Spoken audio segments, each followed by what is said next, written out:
सर्वेभ्यो नमो नमः। संस्कृत सीखो के YouTube चैनल पर मैं प्राध्यापक कृष्ण वशिष्ठ आप सभी का हार्दिक स्वागत और अभिनंदन करता हूं।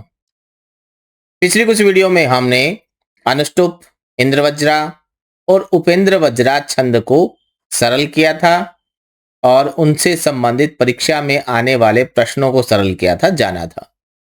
आज हम इस वीडियो में वंशस्थ छंद के लक्षण को सरल करेंगे और उससे संबंधित परीक्षा में जो प्रश्न आ सकते हैं उनका भी हम अभ्यास करेंगे।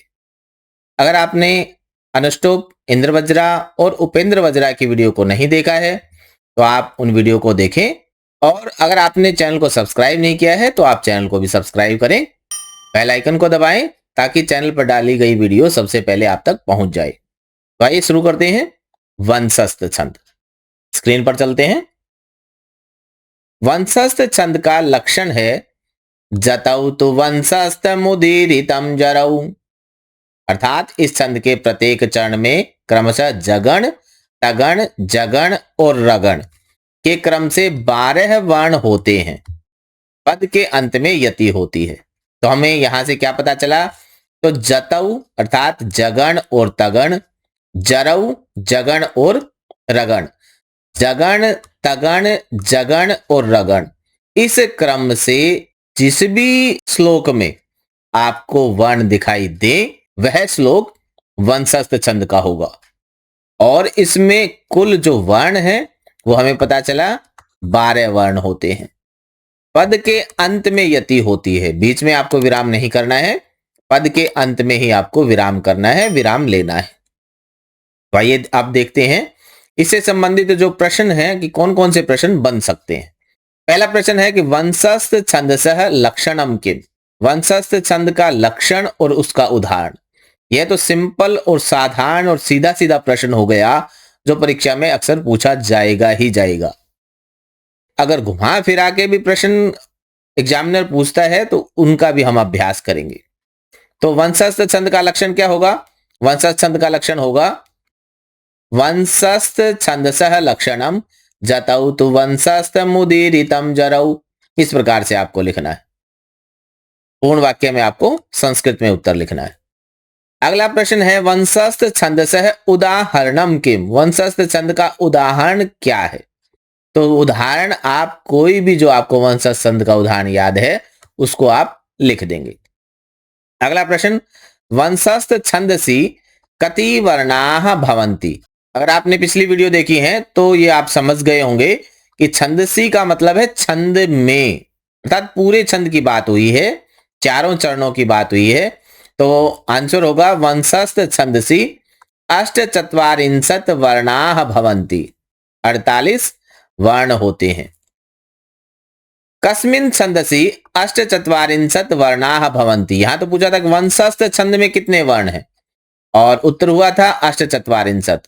अगर आप प्रश्न इस प्रकार से आए कि अष्टचत्वारिंशत् वर्णाः कस्मिन् छंदसी भवन्ति, अष्टचत्वारिंशत् वर्ण किस छंद में होते हैं, तो उत्तर होगा वंशस्थ छंदसी। अगला प्रश्न वंशस्थ छंदसी प्रति चरणे कति वर्णाः भवन्ति। अब आपसे कहा गया है कि प्रत्येक चरण में आप बताएं, तो प्रत्येक चरण के हिसाब से वंशस्थ छंदसी प्रति चरणे 12 वर्णाः भवन्ति, 12 वर्ण होते हैं, 12 वर्ण होते हैं। अगला प्रश्न देखें कस्मिन् छंदसी प्रति चरणे 12 वर्णाः भवन्ति, किस छंद में प्रत्येक चरण में 12 वर्ण होते हैं। तो अब आपको नाम लिख देना है कि वंशस्थ छंद में हो जाएगा वंशस्थ छंदसी प्रति चरणे 12 वर्णाः भवन्ति। अगला प्रश्न वंशस्थ छंदसी कुत्र यति भवति, वंशस्थ छंद में यति कहां होती है, तो पद के अंत में, अर्थात वंशस्थ छंदसी पदांते यति भवति, पद के अंत में यति विश्राम होता है। अगला प्रश्न कस्मिन् छंदसी द्वादशाक्षराणाम अनंतरम यति भवति, और पद के अंत की बात हुई थी, लेकिन हमें पता है कि एक पद में 12 अक्षर होते हैं। तो प्रश्न ऐसे भी बन सकता है कि किस छंद में 12 अक्षरों के बाद यति होती है, तो उत्तर क्या हो जाएगा वंशस्थ छंदसी द्वादशाक्षराणाम अनंतरम यति भवति। जतौ जरौ अयम गणक्रमः कस्मिन् छंदसी भवति, जतऊ और जरऊ, जगण तगण, जगण और रगण, यह गणक्रम किस छंद में होता है? तो यह गणक्रम किस में है? यह गणक्रम है वंशस्थ छंद में। तो वंशस्थ छंदसी भावती, ऐसा हो जाएगा। अब जतऊ जरऊ ना दे के आपको अलग अलग गण लिख के दे दे कि जगण तगण जगण और रगण, जगण और तगण जतऊ, जगण और रगण जरऊ, तो इन दोनों को अलग अलग करके भी दे सकता है। तो उसके आधारित प्रश्न बनेगा अयम गण क्रमः कस्मिन् छंदसि भवति। तो उत्तर हो जाएगा अयम गण क्रमः वंशस्थ छंदसि भवति। तो प्यारे बच्चों, इस प्रकार से आज हमने वंशस्थ छंद का लक्षण और उससे संबंधित सभी प्रश्नों को सरल किया है।